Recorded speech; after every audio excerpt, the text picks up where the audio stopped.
사도행전 4장 1절에서 37절까지의 말씀입니다. 사도들이 백성에게 말할 때에 제사장들과 성전 맡은 자와 사두개인들이 이르러 예수 안에 죽은 자의 부활이 있다고 백성을 가르치고 전함을 싫어하여 그들을 잡음에 날이 이미 저물었으므로 이튿날까지 가두었으나 말씀을 들은 사람 중에 믿는 자가 많으니 남자의 수가 약 5천이나 되었더라. 이튿날 관리들과 장로들과 서기관들이 예루살렘에 모였는데 대제사장 안나스와 가야바와 요한과 알렉산더와 및 대제사장의 문중에 다 참여하여 사도들을 가운데 세우고 묻되 너희가 무슨 권세와 누구의 이름으로 이 일을 행하였느냐. 이에 베드로가 성령에 충만하여 이르되 백성의 관리들과 장로들아, 만일 병자에게 행한 착한 일에 대하여 이 사람이 어떻게 구원을 받았느냐고 오늘 우리에게 질문한다면 너희와 모든 이스라엘 백성들은 알라. 너희가 십자가에 못 박고 하나님이 죽은 자 가운데서 살리신 나사렛 예수 그리스도의 이름으로 이 사람이 건강하게 되어 너희 앞에 섰느니라. 이 예수는 너희 건축자들의 버린 돌로서 집 모퉁이의 머릿돌이 되었느니라. 다른 이로서는 구원을 받을 수 없나니 천하 사람 중에 구원을 받을 만한 다른 이름을 우리에게 주신 일이 없음이라 하였더라. 그들이 베드로와 요한이 담대하게 말함을 보고 그들을 본래 학문 없는 범인으로 알았다가 이상히 여기며 또 전에 예수와 함께 있던 줄도 알고 병 나은 사람이 그들과 함께 서 있는 것을 보고 비난할 말이 없는지라 명하여 공회에서 나가라 하고 서로 의논하여 이르되 이 사람들을 어떻게 할까. 그들로 말미암아 유명한 표적 나타난 것이 예루살렘에 사는 모든 사람에게 알려졌으니 우리도 부인할 수 없는지라.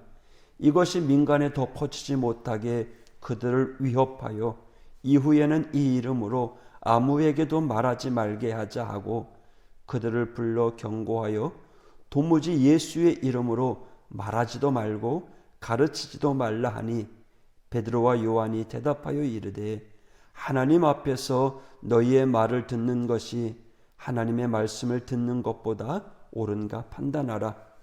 우리는 보고 들은 것을 말하지 아니할 수 없다 하니 관리들이 백성들 때문에 그들을 어떻게 처벌할지 방법을 찾지 못하고 다시 위협하여 놓아주었으니 이는 모든 사람이 그 된 일을 보고 하나님께 영광을 돌림이라. 이 표적으로 병 나은 사람이 40여 세네 되었더라. 사도들의 노임에 그 동료에게 가서 제사장들과 장로들의 말을 다 알리니 그들이 듣고 한 마음으로 하나님께 소리를 높여 이르되 대주제여 천지와 바다와 그 가운데 만물을 지으신 이시요 또 주의 종 우리 조상 다윗의 입을 통하여 성령으로 말씀하시기를 어찌하여 열방이 분노하며 족속들이 허사를 경영하는고 세상의 군왕들이 나서며 관리들이 함께 모여 주와 그의 그리스도를 대적하도다 하신 이로소이다. 과연 헤롯과 본디오 빌라도는 이방인과 이방 이스라엘 백성과 합세하여 하나님께서 기름 부으신 거룩한 종 예수를 거슬러 하나님의 권능과 뜻대로 이루려고 예정하신 그것을 행하려고 이 성에 모였나이다.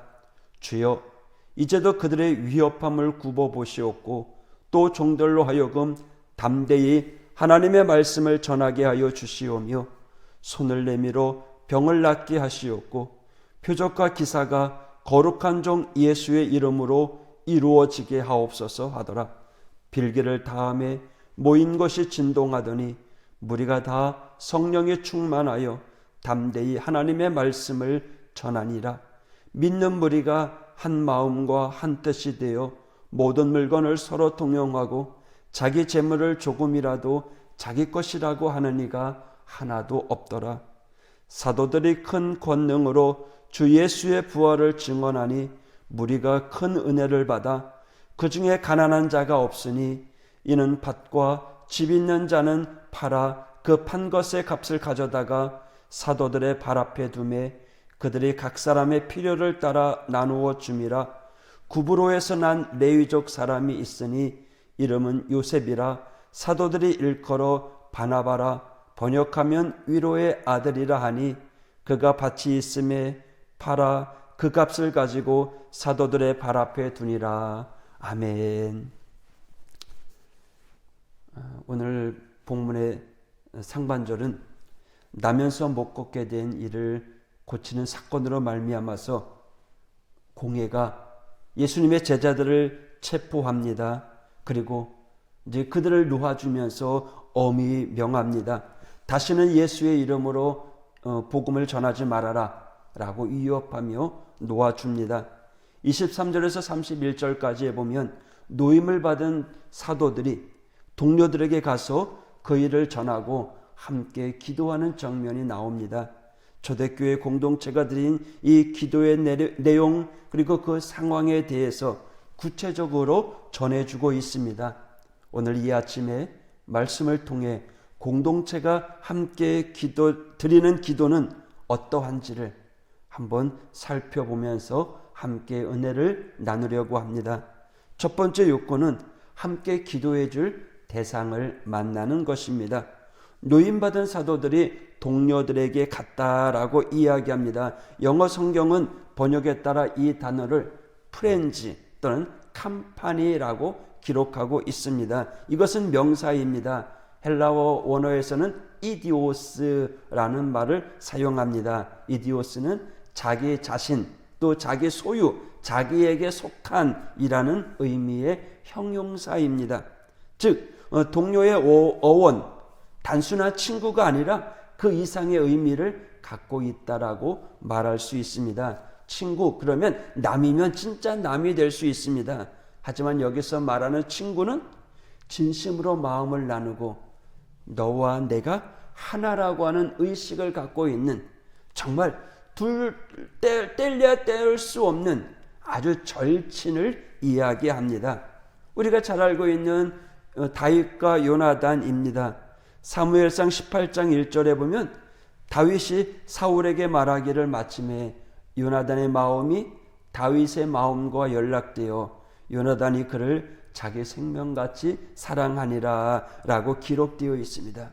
여러분, 우리의 기도가, 특별히 우리 하오 공동체의 기도가 하나님 앞에 올려지고 또 하나님의 마음을 감동시킬 수 있는 최우선은요, 함께 기도하는 우리가 서로의 마음을 나누는 상태가 되어야 된다라는 거죠. 서로의 기도의 제목을 나누고 함께 공감하면서 함께 더불어 신앙생활하는 그러한 상태가 될 때 기도의 능력이 생긴다라는 거죠. 혼자만 기도하는 것이 아니라 기도의 동역자를 구하고 기도의 제목을 함께 나누고요. 두 번째 요건은 기도의 제목을 나누는 것입니다. 공회원으로부터 풀려난 사도들, 제자들이 모여있는 그곳에 가서 그동안 있었던 일들을 다 이야기합니다. 자신들의 기도 제목을 이야기하는 거죠. 사정을 이야기하면서. 그래서 그 모인 무리들이 다 함께 하나님 앞에 기도합니다. 여러분, 우리의 마음을요, 우리의 기도 제목을 나누시기를 바랍니다. 우리 성도들에게, 또 목회자에게, 또 우리 임원들에게, 직분자들에게 기도의 제목을 나누십시오. 그리고 나는 힘이 부족하지만 누군가가 나를 위해서 기도해 주니까 나는 힘이 나. 여러분, 얼마나 좋습니까? 누군가가 나를 위해서 기도해 준다는 게요. 여러분, 기도의 제목을 함께 나누는 성도가 되길 원합니다. 기도의 제목을 나눌 때 중요한 게 뭐예요? 그 사람의 평가가 아니에요. 그 사람의 문제가 아니에요. 나의 마음이에요. 상대방을 믿고 온전한 마음으로 나의 기도 제목을 나누는 겁니다. 고백하는 겁니다. 얘기하지 않으면 알 수가 없습니다. 알지 못하면 기도할 수 없죠. 무엇인지 모르기 때문에 그냥 뭉뚱그려서 아무개 권사님을 위해서 하나님 기도합니다.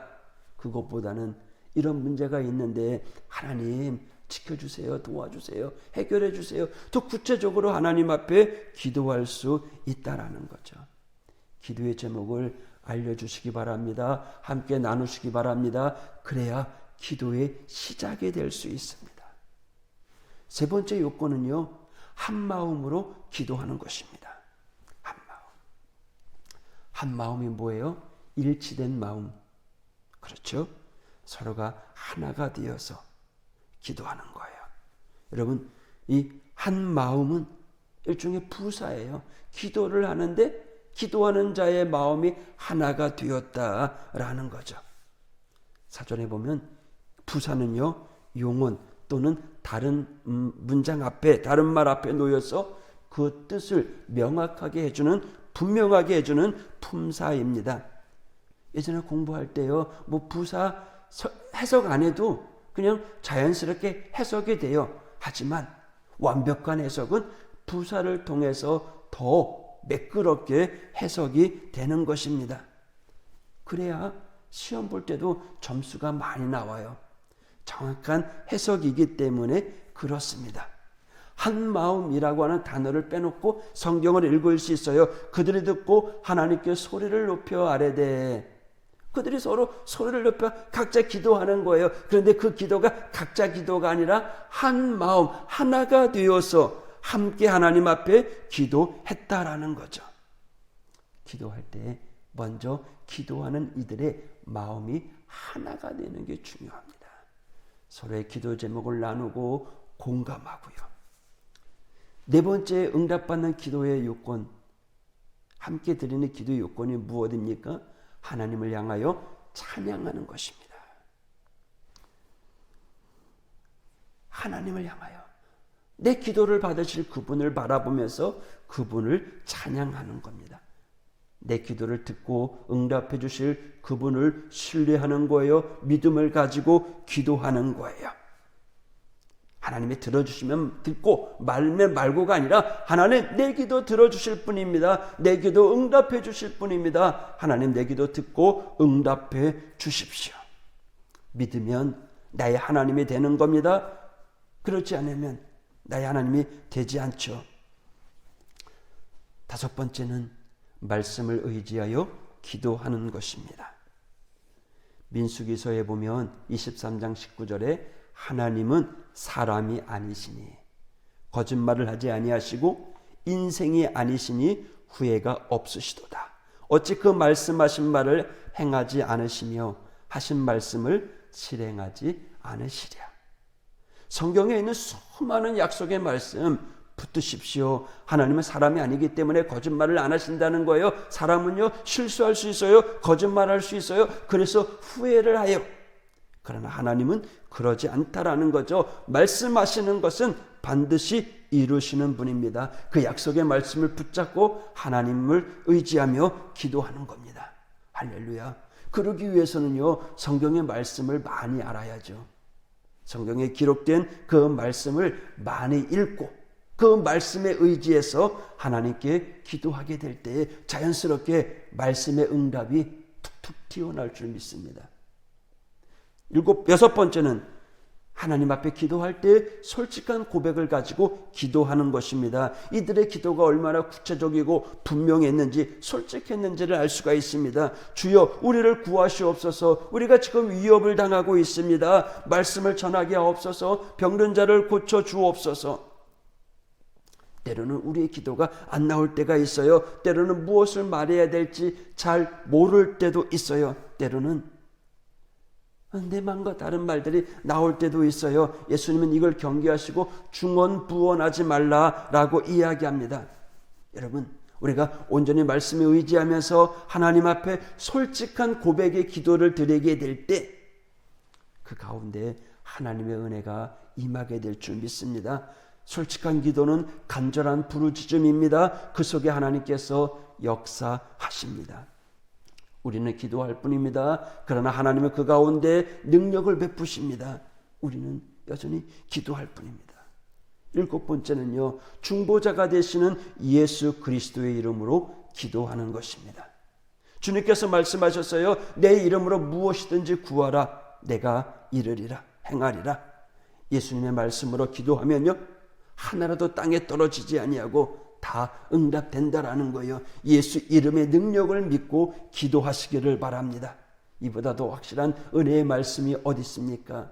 응답의 말씀이잖아요. 여러분, 이 말씀을 붙들고 기도하시기를 바랍니다. 초대교회가 한 마음으로 또 함께 모여서 하나님 앞에 찬양하며 말씀으로 기도하게 될 때 어떤 일이 일어났습니까? 그 기도의 자리가 진동합니다. 성령이 충만합니다. 그들의 기도의 응답이 당장 예스인지 노인지 아니면 웨이팅 기다려라인지 우리는 알 수 없지만 기도 이후에 그들에게 무슨 일이 일어났습니까?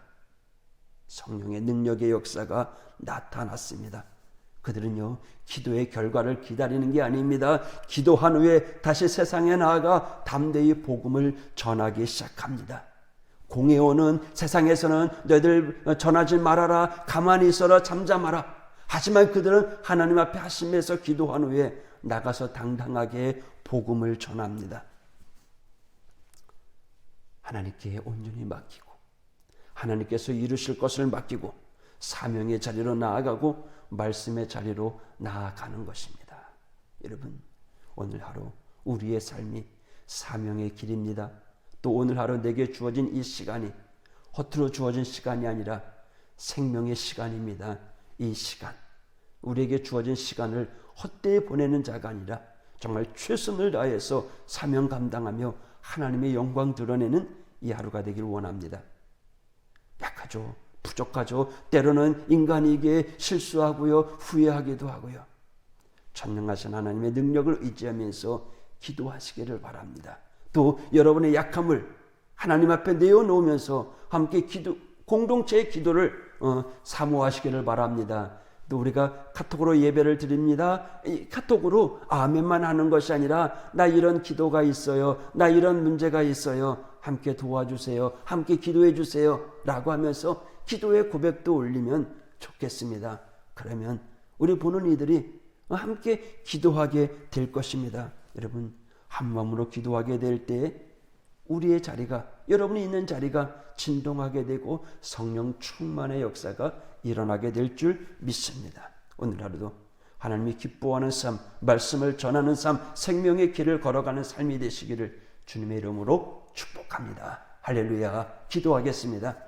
하나님 아버지 감사합니다. 이 아침에 기도합니다. 우리 약함을 아시는 주님, 저들 붙잡아 주시옵소서. 하나님, 우리에게는 수많은 기도의 제목이 있습니다. 나라와 민족을 위해서, 지역을 위해서, 교회를 위해서, 우리의 하오 공동체를 위해서, 자녀들을 위해서, 우리의 가족, 우리의 앞날 미래를 위해서, 우리 육신의 질병을 위해서, 하나님 아버지 여러 가지 기도의 제목들이 있습니다. 하나님, 우리의 기도를 들어주시옵소서. 응답하여 주옵소서. 이 아침에 하나님, 주님의 능력의 장중에 붙잡아 주시고 주님의 능력의 손으로 우리를 만져주시옵소서. 하나님, 우리의 생각까지도 만져주시고 우리의 미래 계획까지도 하나님 다듬어 주셔서 하나님 기뻐하는 삶 살아가는 저희들 되어지게 도와주시고 오늘도 응답의 역사가 있게 하여 주시옵소서. 하나님, 우리 약함을 아시는 주님, 약함 속에 강하게 되시는 주님의 능력의 손을 붙잡사오니 하나님 인도하여 주시옵소서.